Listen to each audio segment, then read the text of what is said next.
예, 안녕하십니까. 유튜브로 소통하는 시원 윤창근입니다. 반갑습니다.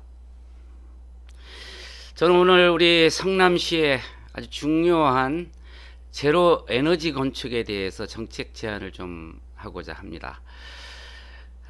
제로 에너지 건축, 이제는 필요가 아니라 필수입니다. 오늘 이런 주제로 여러분과 함께 대화를 좀 해보고자 합니다.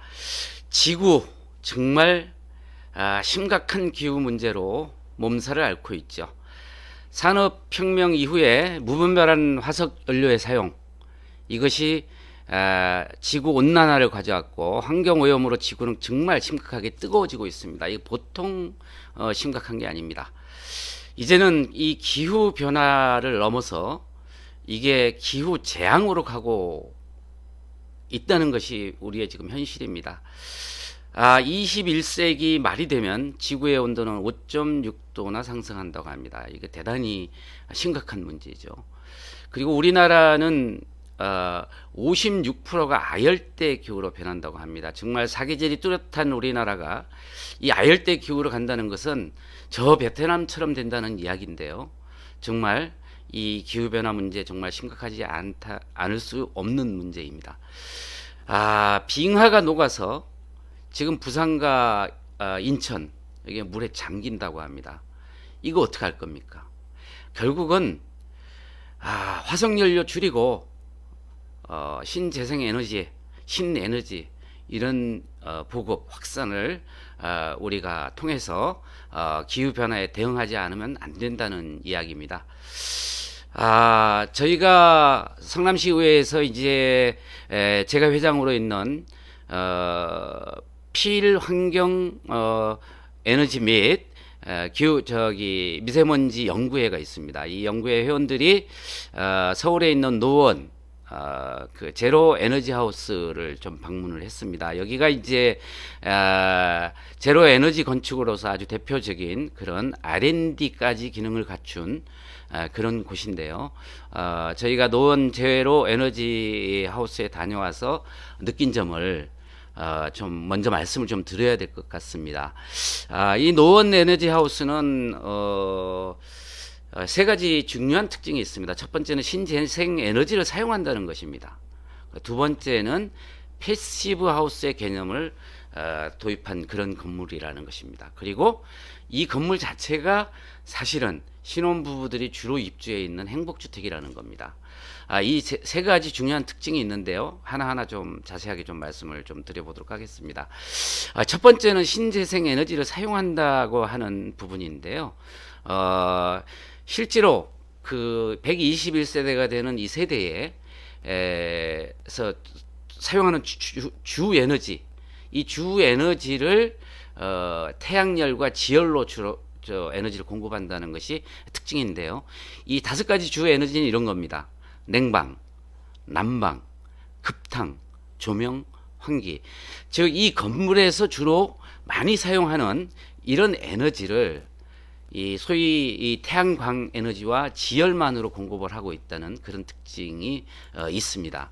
그 두 번째는 패시브 하우스인데요. 이 패시브 하우스가 상당히 이 제로 하우스에서는 중요한 요소인데요. 특징이 이제 이런 겁니다. 패시브 하우스의 특징은 우선 외부 단열, 또 이 건물에 대해서 고기밀성, 즉 다시 말해서 외부의 온도와 내부의 온도가 서로 이 철저하게 열을 차단해서 단열을 극대화시키는 겁니다. 그래서 에너지를 많이 사용하지 않도록 그렇게 만드는 것인데요. 또 외부에 블라인드를 한다든지, 그리고 외부의 열과 안의 열을 차단하는 그런 어떤 기능, 그리고 창호도 이제 시스템 창호라고 해가지고 삼중 유리로 되어 있는 그런 창호를 사용하게 됩니다. 그래서 궁극적으로는 외부의 뜨거운 열이든 차가운 열이든지 간에 이 실내의 열과 이 교환이 되지 않도록 기밀성을 강화하는 것이 전체적인 특징인데요. 이제 그렇게 하다 보면 내부의 그 공기를 순환해야 되는 것이 필요하겠죠. 그래서 이 열회수용 환기 장치가 있는데요. 이 열회수용 환기 장치는 어떤 거냐면 외부에서 차가운 공기가 들어오는 것과 내부에서 뜨거운 공기가 이렇게 순환될 때 이 열회수용 환기 장치를 통해 가지고 이 내부의 온도를 그대로 거의 보존한다는 것입니다.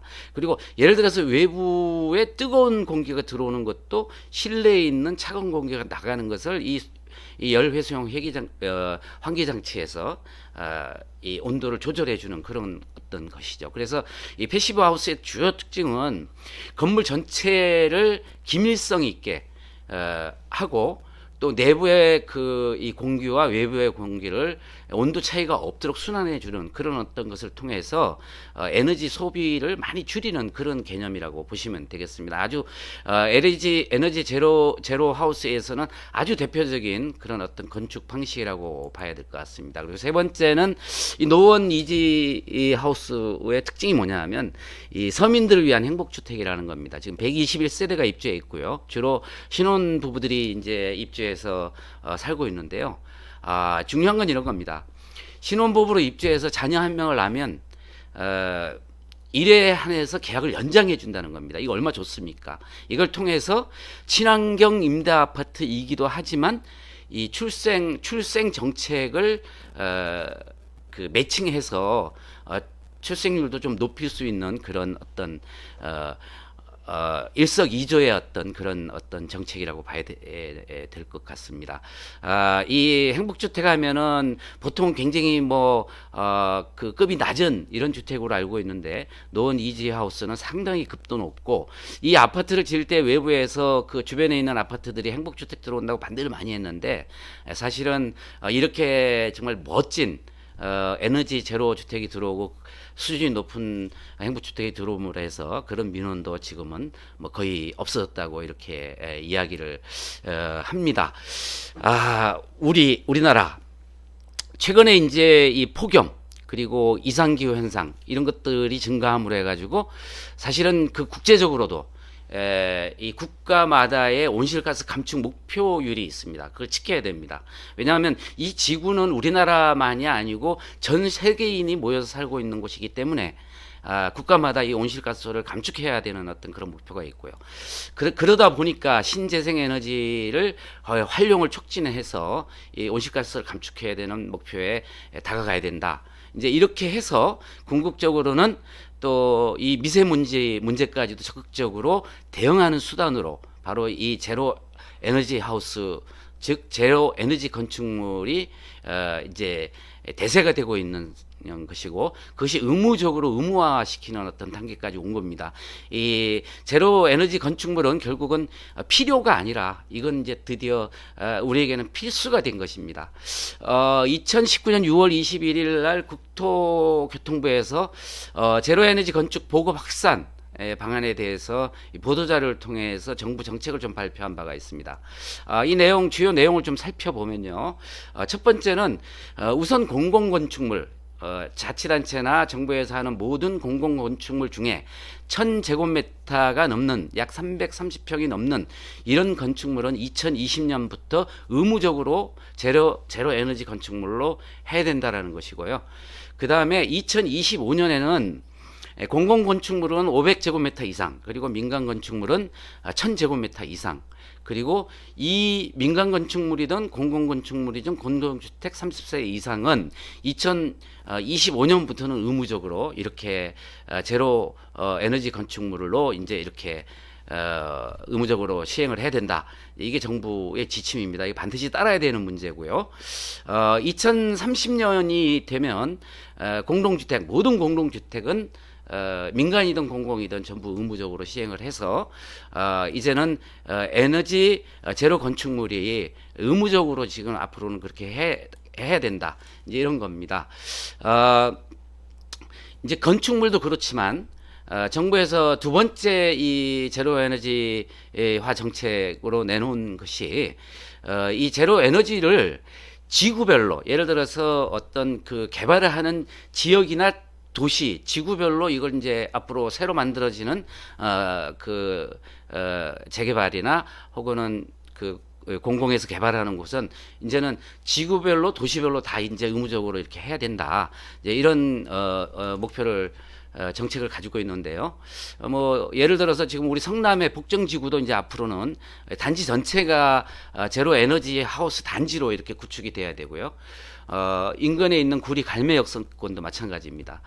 이 단지에는 단지 자체적으로 에너지 자립을 20% 이상 달성해야 된다. 앞으로 한전에서 생산한 전기가 아니라 바로 우리 지역에서 그 지구에서 자체적으로 생산한 에너지를 앞으로는 사용할 수 있도록 그렇게 해야 된다. 이제 이런 것이고요.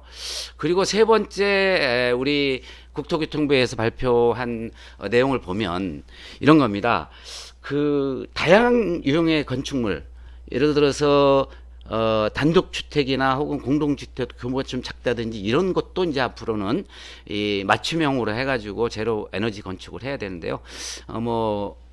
정부에서 계획하고 있는 거는 동탄 2기 신도시, 그리고 행정중심 복합도시, 세종시에 있는 거죠. 그리고 부산의 명지지구 이런 곳은 이제는 단독주택을 짓더라도 이렇게 제로 에너지 하우스 의무화로 가야 된다. 이제 이런 거고요.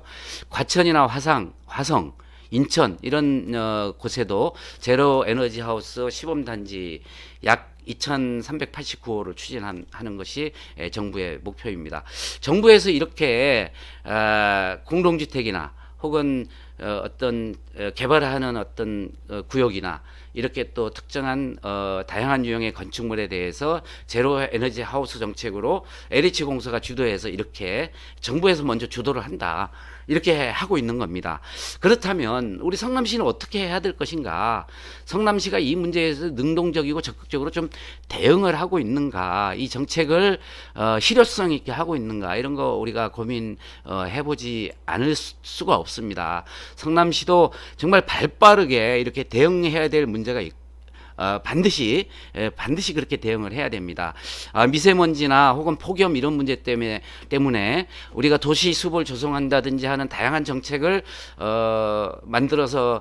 만들고 그걸 실행을 하고 있습니다만은 정말 중요한 거는 화석 연료를 줄여서 신재생 에너지를 확산시키는 이런 것들이 필요한데 과연 우리 성남시가 이걸 발빠르게 대응하고 있는가? 이거 우리가 자성해봐야 되고 반드시 이 정부 정책에 대해서 우리가 능동적이고 적극적으로 이렇게 대응을 해가야 된다 이렇게 생각을 합니다.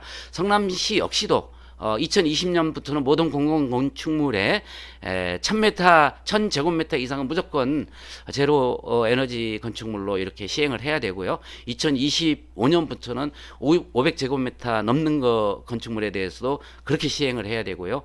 민간도 그렇게 1000제곱미터 이상의 건축물은 2025년부터 의무적으로 할 수 있도록 우리가 미리 행정적인 혹은 제도적인 것들을 장치를 갖추고 그렇게 반드시 그 건축을 허가를 한다든지 건축 심의를 한다든지 이런 경우에 반드시 그렇게 해야 된다. 그리고 2030년부터는 모든 건축물에 그렇게 적용이 될 수 있도록 우리 시가 정책적인 준비를 해야 된다. 이렇게 말씀을 드리고요. 오늘 제가 이야기를 하게 된 것도 근본적으로는 우리 성남시가 발빠르게 이렇게 기후변화, 폭염, 미세먼지 문제에 대응하기 위한 제로 에너지 건축물을 적극적으로 우리가 선도적으로 해서 민간에 확산시킬 수 있도록 이런 노력을 해야 된다. 이런 취지에서 오늘 말씀을 좀 드린 겁니다. 이런 겁니다. 우리가 변하지 않으면 기후가 변합니다. 기후가 변하면 이 지구는 결국 앞으로 어떻게 되겠습니까? 우리 후손들에게는 아마 지옥과 같은 지구를 남겨주게 될 것이고요.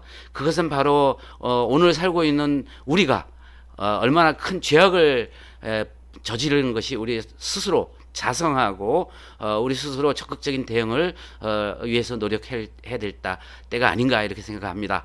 오늘 살고 있는 우리의 의무다 이런 생각을 가지고 이 정책에 대해서 적극적으로 우리가 대응해야 된다 이렇게 생각을 합니다.